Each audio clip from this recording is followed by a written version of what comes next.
Before I start this video, I would like to thank everyone that subscribed to my channel. And if you are visiting my channel for the first time, please click that subscribe button. And if you like the video, please click the like button and leave comments in the comment section. Today I'm going to talk about one of my favorite subjects. I've been in the law field for 26 years, but I give you no legal advice. However, one of my favorite subjects under the law is what Disney gets themselves into from time to time. And I'm going to talk about some of their cases.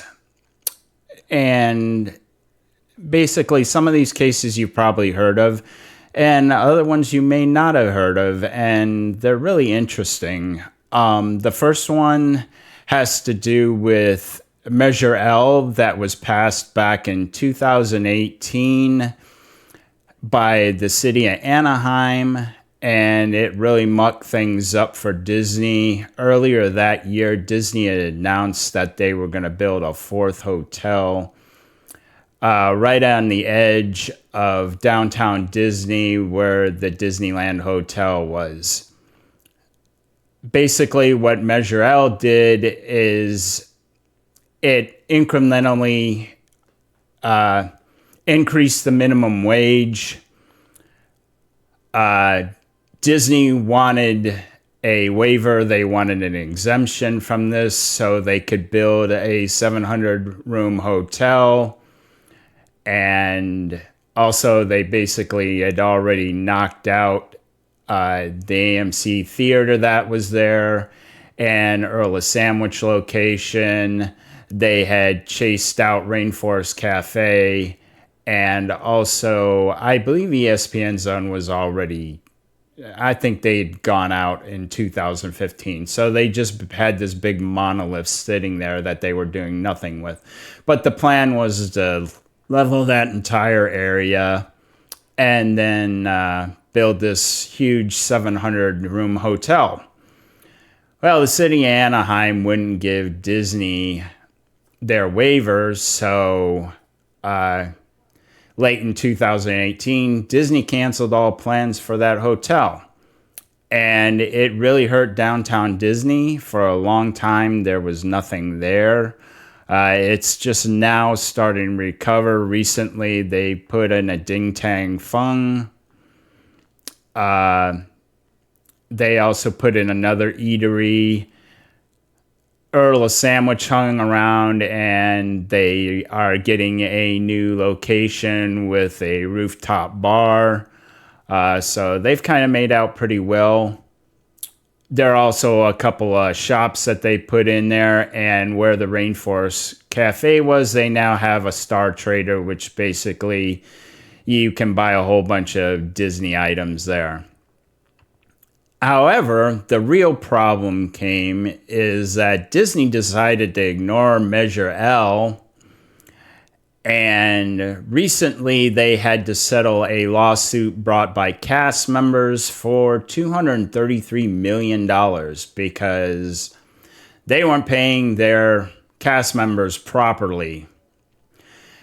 The funny thing about this is every time Disney gets sued like this or they're forced to increase wages, their initial reaction is to reduce staff in the parks. May not be familiar with this, but there was a lawsuit by the unions. Actually, there was a bit of a strike, not a lawsuit, but the union that controls mostly the character actors, so the people that like sing on the streets, the people that are dressed up on the streets, all the people that look like characters from Marvel, and even going into like the people that dress up like Mickey Mouse and stuff like that, and the princesses. All these people went on strike for a little bit because they felt like they weren't getting enough money. Well, they ended up getting their additional raise that they wanted, but Disney went ahead and started limiting their work hours as a reaction. Another thing I'm predicting that's going to come down the pipe in the near future is they've just put in a whole bunch of automatic entrances. All you do now is you scan your ticket or your key into this machine and the little door opens up and it lets you in. So pretty soon they're going to be able to probably cut 3/4 of the people they have manning those gates. The bugs are still kind of in there, so that's why they're having to man it. But once all the bugs are worked out, I predict that 3/4 of the people that work those gates will no longer be employed with Disney. You know, you don't think ahead a lot of times. The next lawsuit was a discrimination lawsuit brought by Loranda Rasmussen. She basically claimed that there were 6 men that had the exact same job she did, and they were on average making $20K more than her. So much for the virtue signaling of Disney being all about diversity, equity, and inclusion, and all about women being equal to men and all this other stuff. I find it completely ironic, actually, that Disney, of all people, with all their virtue signaling, got caught. And this ended up becoming a huge class action with 9,000 plaintiffs. And it was settled in 2024 for $43 million. Average that out, it comes out to be $4,700 per plaintiff. But if you know anything about class actions, the people that are named usually get the lion's share of the money. And then it kind of trickles down. So I'm guessing Loranda Rasmussen got a pretty good payday from it, since she would have been the first person named on the complaint. But again, it's very humorous that Disney will constantly virtue signal, and then they're doing the exact opposite behind the scenes. It just really cracks me up. Now, the next case I'm going to talk about briefly is Gina Carano. Now, I'm sure everybody's heard about this one. She sued for wrongful termination, sexual discrimination, and retaliation because of her very based political views. They tried to get her to have a struggle session. I think the straw that broke the camel's back is they wanted her to put her pronouns in her bio for her social media, and she ended up going with beep, bop, boop, which I find hilarious, but apparently Disney didn't. In February of 2024, she sued the Walt Disney Company. And she had the backing of Elon Musk. Now, this was settled in August of 2025. There were NDAs, non-disclosure agreements, so we'll never find out how much Gina made on this because she can't talk about it and Disney won't talk about it. I'm willing to bet my year's paycheck that she got 8 figures, at least $10 million for this. And the irony is, I believe at the time she was getting about $75,000 a season for The Mandalorian. I may be wrong on that one, but she sure as heck wasn't getting paid millions of dollars. And she probably wouldn't have gotten paid millions of dollars for Rangers of the New Republic if they had went through with that.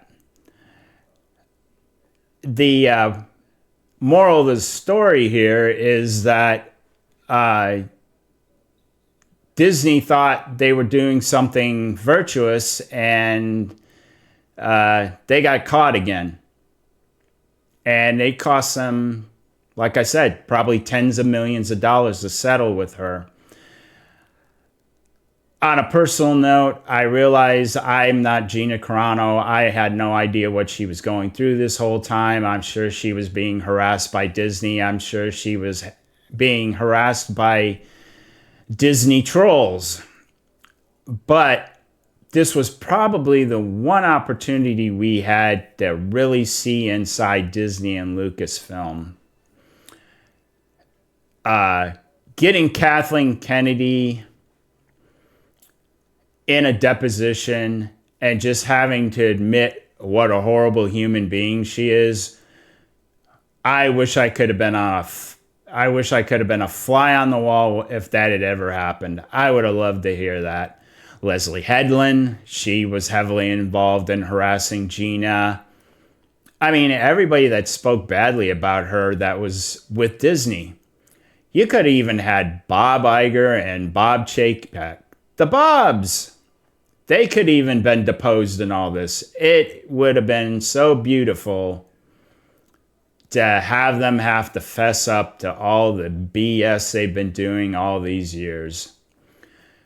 But we lost the opportunity. I mean, I'm happy for Gina. She's also no longer ostracized. She recently announced that she's got a movie coming out. So, very happy for her. The next one, I find this to be a BS case. And I've been a pass holder and key holder since 1999. And basically in 2021, the Dream key holders, which are now the Imagine key holders, which is the highest tiered key, they sued over the fact that at the time, there was supposed to be no blackout dates on the highest key. And yet a lot of these key holders were complaining that they weren't able to get dates because you had to reserve a date for the park. And Disneyland and California Adventure has reduced capacity since coming back from COVID. I believe the reason they've reduced capacity is because they've reduced staffing. So they couldn't handle, like, Disneyland can probably hold like 75,000 people. All right. California Adventure, probably 35 to 40.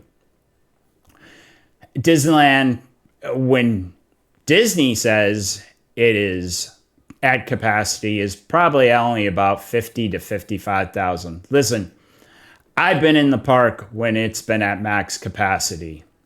All right, I was there for Y2K New Year's Eve. You literally could barely move in that park. That's how many people they had jammed in there. It literally, after the fireworks for bringing in the new year, Y2K, it took me over an hour to make my way down Main Street. Over an hour. That's how crowded it was. And I had to fight, basically. I had to practically knock people over to get them out of my way. I know, I'm not a nice person. Oh, well. But that's how crowded it was. Since COVID's been back, it's been nowhere near that. Sorry.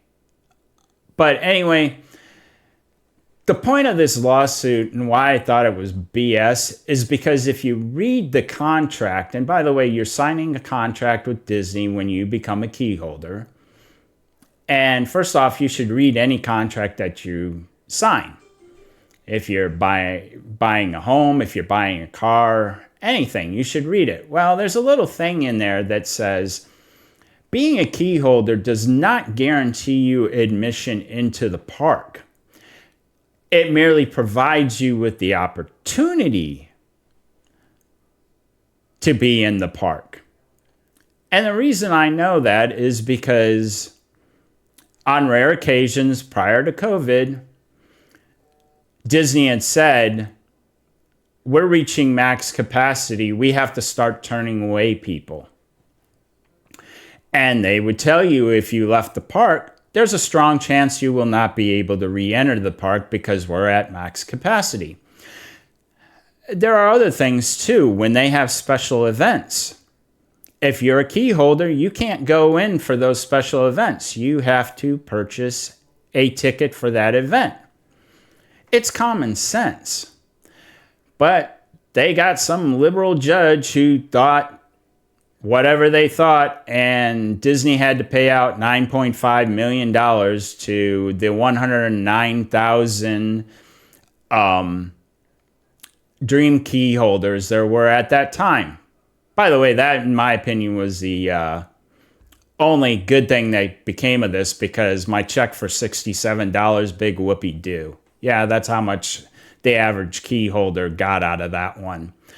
But I finally got confirmation on something Disney almost never releases, and that's how many Dream Key / Imagine Key holders they have, which is 109,000. And that was pretty much what I always thought it was. Listen, it kind of plays into what I think. There's about 1 million to 1.3 million key holders in the Disneyland resort. That's my guess. And 10% being the highest one seems to make sense. If you look at how things break down and everything like that, when they raise rates and stuff like that, it seems to all make sense to me. So it just helped verify a theory I had. Moving on to probably my favorite lawsuit. It's the Reedy Creek Improvement District. This thing started up in 2022 when Bob Chapek first said, well, Disney's not going to get involved in politics. The state of Florida had just come up with what they called the Parental Rights Bill, which meant you basically can't discuss sex things with children under 10. So you can't talk about transsexual stuff. You can't talk about gay stuff. You can't talk about straight stuff, which seems pretty reasonable. Well, it wasn't reasonable to the blue-haired freaks that work for Disney. And they basically threw a shit fit. Bob Chapek was forced to correct course. And by the way, Bob Iger was the puppeteer creating all this so he could get back his CEO position and get Bob Chapek fired. And Bob Chapek was fired because of this in November 20th of 2022. But what it cost Disney, if you listen to Legal Mindset, he laid this all out, is over the next 100 years, it probably cost the Disney company $1 trillion. And if you do the math, that comes out to $10 billion a year. Now, why is that? Well, when the Reedy Creek Improvement District was set up in 1967 by the state of Florida and Walt Disney, it basically said that for the 25,000 acres that Disney owned in Florida, that the company was its own government, which means it was allowed to collect taxes. It was allowed to build anything without state inspectors or anything like that. They basically had one thing that I've never seen in this country to this day. Disney had self-autonomy within those 25,000 acres. They could do whatever they want. If they wanted to build an airport, they build an airport. All they had to do is clear the FAA thing. If they wanted to build a nuclear power plant, they could have built a nuclear power plant. And this was all along Walt Disney's vision for a city of tomorrow. That's what he was trying to do with this. Unfortunately, he died a short time later, and that dream died with him. So basically, they were just milking it for 50 plus years so they could build additional parks. They built 5 parks beyond, actually they built 6 because Walt Disney World Magic Kingdom wasn't even built at that time. So they built a total of 6 parks with no oversight from the state of Florida whatsoever. Actually, no oversight but their own. They could hire whoever they wanted, so they could always get the cheapest people to do the job for them. Everything else. It was an excellent deal. And then, like I said, when Disney stuck their nose somewhere it didn't belong, Ron DeSantis and the legislature of Florida passed Senate Bill 4C, which dissolved Reedy Creek, and in place of it, they put the Central Florida Tourism Oversight District, which is run by the state of Florida now. So Disney no longer had autonomy. They have to go through the same hoops that anybody else does in the state when they want to do anything. And like I said, Andrew at Legal Mindset basically said this has the potential to cost them $1 trillion over the next 100 years, assuming Disney is around another 100 years, and I question that. The other thing that's kind of interesting is on March 7, 2022, when Bob Chapek initially said that they weren't going to get involved, the stock price was $131.31. On Friday, Disney stock closed at $109.19, so they've lost $22 in stock value over that period of time. And do I think that losing Reedy Creek has something to do with that? Oh, yes, I do. And the final, this isn't a lawsuit yet, but it has the potential, but this is just the comedy that comes from the shareholders. And if you're a Disney shareholder, I just got to say, what the fuck's wrong with you? When Jimmy Kimmel was given his 4-day vacation or whatever the hell it was, the shareholders have threatened to sue over breach of fiduciary duty by prioritizing political considerations over the best interest of the shareholders. Yeah, let that sink in for a second. So, by putting someone on vacation that's losing $40 million a year, that somehow, to the shareholders, is a breach of fiduciary duty. No. What is a breach of fiduciary duty is putting a guy on the air that's losing $40 million a year. He should be fucking fired. That would be the proper fiduciary duty by the board of directors and the CEO. Fire his ass. It's actually political in nature to keep him on the air. That's the only reason to keep him on the air is to continue the virtue signaling, to continue to have a leftist voice in late night. So the shareholders got this all back asswards. The other thing that is very interesting is if you look at the last 5 years, the S&P 500, which Disney is a part of, sorry, my mic's moving around a little here, is actually up 94%.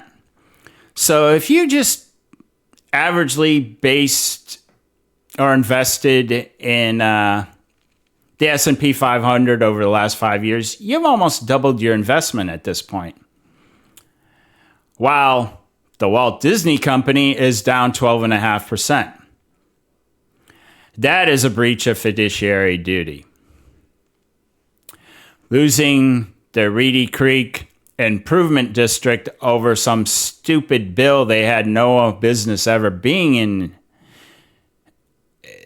They had no business being in that at all. The initial reaction was right by Bob Chapek. We're not going to stick our nose in this. Losing that That's a breach of fiduciary duty. Losing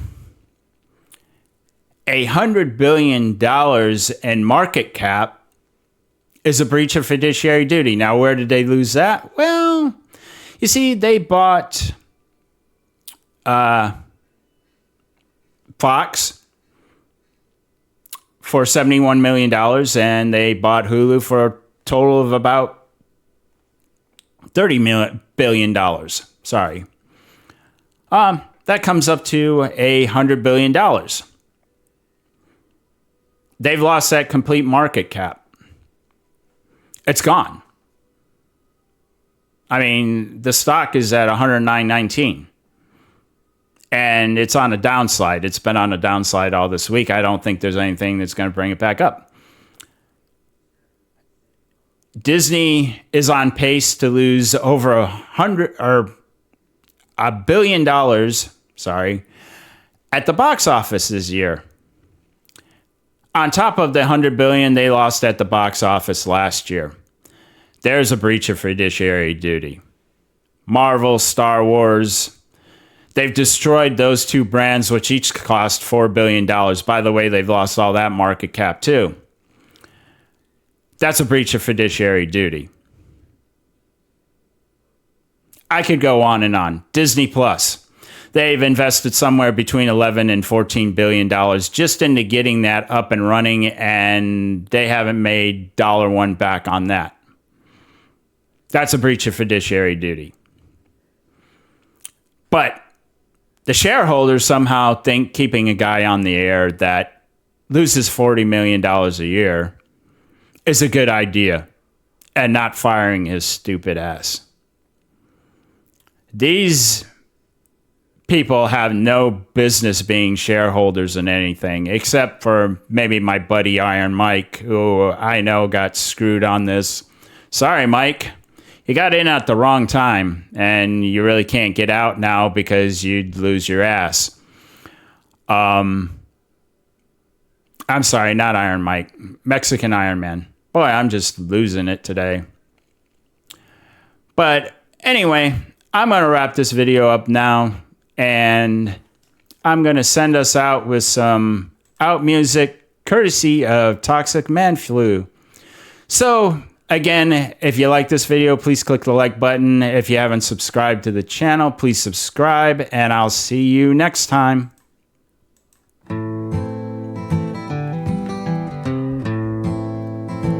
From a long, long range, he can take you out, a smooth sack lurch. He's our dog-faced scout.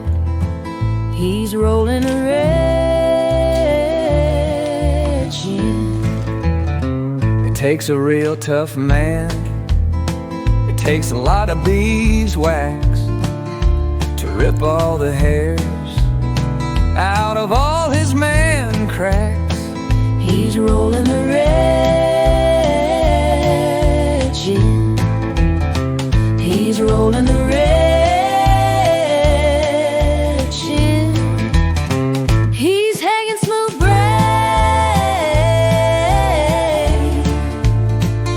He's hanging smooth braid.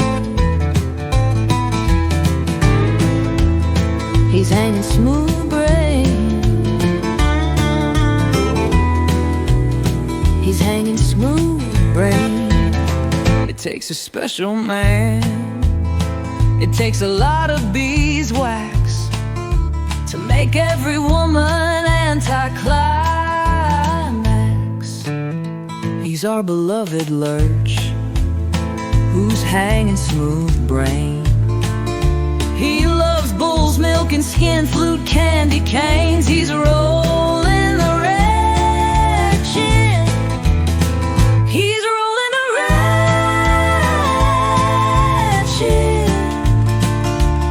He's rolling the wretched.